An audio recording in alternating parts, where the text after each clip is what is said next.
Pertama, pemerintah akan memberikan insentif berupa diskon tarif transportasi kereta api dan kapal laut, serta pembebasan sebagian komponen biaya pada layanan penyeberangan dan transportasi udara selama masa libur sekolah serta periode Natal dan Tahun Baru. Assalamualaikum warahmatullahi wabarakatuh. Salam salve, Om Swastiastu, Namo Buddhaya, salam kebajikan. Rekan-rekan yang saya hormati, Badan Komunikasi Pemerintah terus mencermati dan merespon berbagai perkembangan strategis yang menjadi perhatian publik, mulai dari penguatan keberpihakan kepada petani dan nelayan sebagai fondasi ketahanan pangan nasional, pembangunan konektivitas melalui peresmian 1.151 km jalan, hingga peluncuran paket stimulus ekonomi senilai 26,34 triliun rupiah untuk menjaga daya beli masyarakat dan mendorong pertumbuhan ekonomi nasional.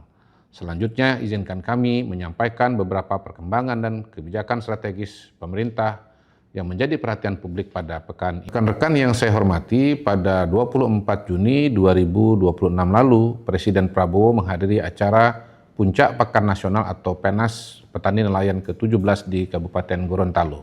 Kehadiran Presiden dalam acara itu menjadi penegasan komitmen dan keberpihakan pemerintah kepada petani yang selama ini menjadi tulang punggung negara dalam mencapai kedaulatan pangan nasional. Di era kepemimpinan Presiden Prabowo, bentuk keberpihakan pemerintah kepada petani telah ditunjukkan lewat berbagai kebijakan. Untuk menjamin pupuk subsidi selalu tersedia dalam jumlah cukup dan tepat waktu, pemerintah menambah kuantum pupuk subsidi hingga 2 kali lipat menjadi 9,5 juta ton dan memangkas rantai birokrasi melalui Peraturan Presiden Nomor 6 Tahun 2025 tentang tata kelola pupuk bersubsidi. Penyaluran pupuk dilakukan berlangsung dari PT Pupuk ke Gabungan Kelompok Tani atau Gapoktan atau koperasi dan kemudian ke petani. Petani yang telah terdaftar dan hendak menebus pupuk cukup membawa KTP saja. Tata kelola juga diintegrasikan secara digital sehingga data penerima dan penyaluran lebih mudah dipantau. Sejak Oktober 2025, harga pupuk subsidi diturunkan hingga 20%, pertama kali dalam sejarah. Harga pupuk urea yang semula Rp2.250 per kilogram turun 20% menjadi Rp1.800 per kilogram. Lalu pupuk NPK dari semula harga Rp2.300 per kilogram turun 20% menjadi Rp1.840 per kilogram. Pupuk subsidi untuk sektor perikanan yang sudah 4 tahun dihapuskan, tahun ini kembali diberikan dengan jumlah 295.000 ton. Selanjutnya, upaya lain yang dilakukan pemerintah yaitu dengan menyalurkan bantuan alat dan mesin pertanian atau Alsintan, serta sarana produksi demi mendorong modernisasi pertanian dan swasembada pangan. Jenis Alsintan yang diberikan seperti traktor roda 2 dan 4, mesin penanam atau rice transplanter, combine harvester atau mesin pemanen, hingga drone untuk menanam benih dan penyemprotan hama. Untuk tahun 2026, Kementerian Pertanian telah menyiapkan sekitar 38.969 unit bantuan Alsintan dengan anggaran sekitar 4,19 triliun rupiah untuk didistribusikan ke petani. Selain itu, ada juga skema kredit Alsintan di mana pemerintah memberikan fasilitas pinjaman dengan suku bunga sangat ringan melalui bank pemerintah atau daerah untuk pengadaan alat. Pemerintah juga menaikkan harga pembelian pemerintah atau HPP gabah yang diserap Bulog dari Rp6.000 menjadi Rp6.500 per kilogram, at any quality atau tanpa rafaksi. Kenaikan HPP dan serapan gabah Bulog membuat harga gabah petani terjaga minimal di Rp6.500 per kilogram. Keberpihakan pemerintah terhadap sektor pertanian ini pun telah membuahkan hasil manis. Ketahanan pangan nasional kita menguat. Badan Pusat Statistik atau BPS menyatakan sepanjang tahun 2025 produksi beras nasional mencapai 34,69 juta ton. Tidak jauh berbeda dengan data pangan PBB atau FAO yang menyebut produksi beras Indonesia 35,6 juta ton. Dan data Departemen Pertanian Amerika Serikat atau USDA yang menyebut angka 34,6 juta ton. Sementara itu, cadangan beras pemerintah atau CBP pada Juni tahun ini mencapai 5,3 juta ton, yang menjadi catatan tertinggi sepanjang sejarah Indonesia. Presiden Prabowo pada awal tahun 2026 telah menyatakan Indonesia resmi swasembada beras per 31 Desember 2025 dan tidak melakukan impor beras sepanjang 2025. Seiring dengan hal itu, kehidupan petani juga semakin sejahtera. Menurut data BPS, nilai tukar petani atau NTP pada Mei 2026 mencapai 127,73. Ini adalah angka tertinggi dalam 34 tahun terakhir. Artinya kini ekonomi para petani membaik sehingga daya beli mereka pun meningkat. Atas kondisi tersebut, pengakuan internasional pun mulai berdatangan. Organisasi Pangan dan Pertanian PBB atau FAO menempatkan Indonesia sebagai salah satu titik terang di peta pangan dunia tahun 2026. Di tengah panen dunia yang menyusut dan cadangan global yang menipis, sektor pertanian Indonesia justru bergerak naik.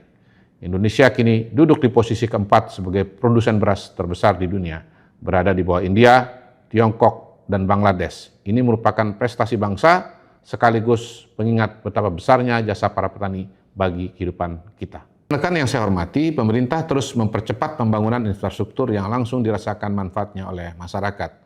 Sebuah langkah nyata yang dibangun bukan hanya jalan, tetapi juga akses ekonomi, pendidikan, pelayanan kesehatan, dan kesejahteraan masyarakat. Pada Selasa 23 Juni 2026, dalam kunjungan kerja di Kabupaten Sampang, Jawa Timur, Presiden Prabowo secara resmi telah membuka jalan baru bagi konektivitas bangsa kita.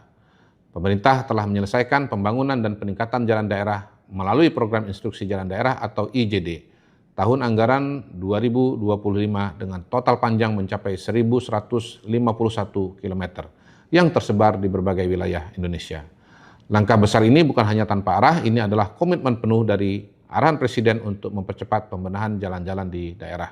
Mengapa jalan daerah ini begitu krusial? Karena jalan-jalan inilah yang menjadi urat nadi perekonomian rakyat. Inilah jalur yang menghubungkan produksi para petani di desa melalui meja makan keluarga di seluruh Indonesia. Pembangunan ini adalah fondasi kokoh kita bersama untuk menyongsong swasembada pangan, energi, dan air. Kita ingin memastikan bahwa ke depan tidak boleh ada lagi hasil panen yang membusuk di jalan karena akses yang rusak.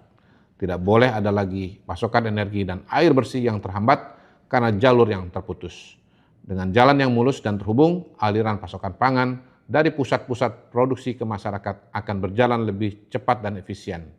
Melalui peresmian jalan daerah ini, pemerintah ingin mengirimkan pesan yang kuat kepada seluruh rakyat bahwa pembangunan di era ini adalah pembangunan inklusif. Pembangunan yang tidak hanya berpusat di kota-kota besar, tetapi menjangkau hingga ke pelosok-pelosok daerah yang selama ini jarang tersentuh. Kita ingin memastikan keadilan sosial dan pemerataan ekonomi benar-benar dirasakan oleh setiap warga negara. Jalan sepanjang 1.151 km ini adalah bukti nyata bahwa ketika kita bersatu dan bergerak maju, tidak ada tantangan yang tidak bisa kita lalui. Ini adalah tulang punggung baru kita menuju Indonesia yang mandiri, berdaulat, dan sejahtera. Mari kita rawat bersama kemajuan ini demi masa depan. Rekan-rekan yang saya hormati, pemerintah tidak ingin sekedar mengejar angka di atas kertas, tetapi juga memastikan bahwa manfaat pertumbuhan ekonomi dapat dirasakan langsung secara luas.